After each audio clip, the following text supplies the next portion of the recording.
That was very easy. You met in the morning with Parr and all the staff, and they went over everything they needed.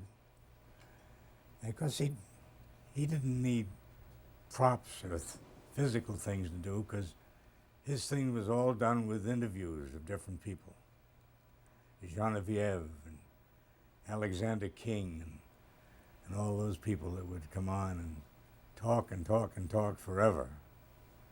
And some of it was very exciting, very interesting. You never knew exactly what he was going to do in his monologue at the beginning.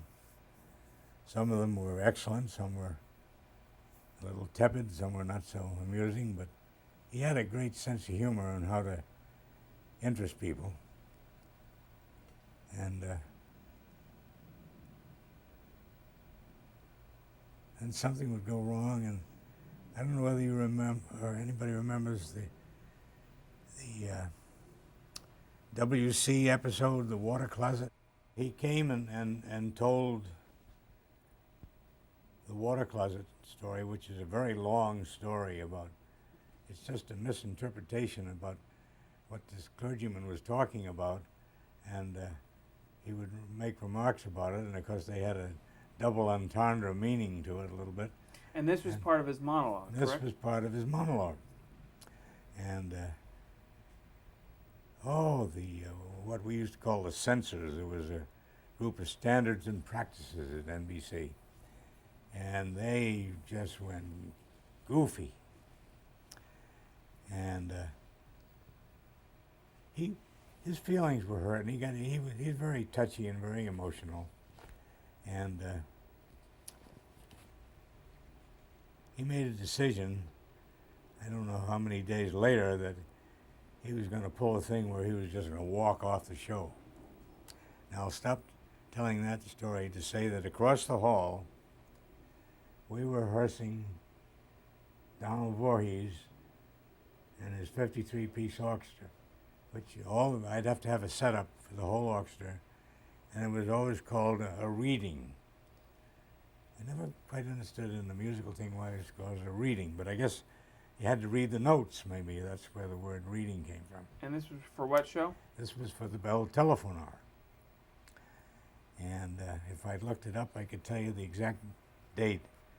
It was a Thursday evening, and I think it was a Thursday evening. I'll say it was a Thursday evening. And we were on a break, and we were coming out of the studio, and as we came out of the studio, Jack Parr is walking out the stage entrance of Studio 6B with his polo coat over his shoulder. Now, we didn't know at that time that he had given a little speech and said, "This is the way they want to do things, and they can do it without me," and he left. He did that on the air. He did that on the air, which we didn't know about, but we just happened to arrive coming out through the airlock of the other studio. Was an identical studio, which later he was going to do his Friday night show from, until he couldn't stand it, because it was just opposite from the way the setup was in 6B, and that's when I had to get to get assigned 6B and do his show on a Sunday, because that's the only time it was vacant, because Carson was using it all the other time. Now I know that's thrown about 3 stories into one. But while he's walking towards the elevator, and I'm coming out with Walter Miller, who was the technical director who came to the reading, and an engineer named Malin Fox, who was the audio engineer.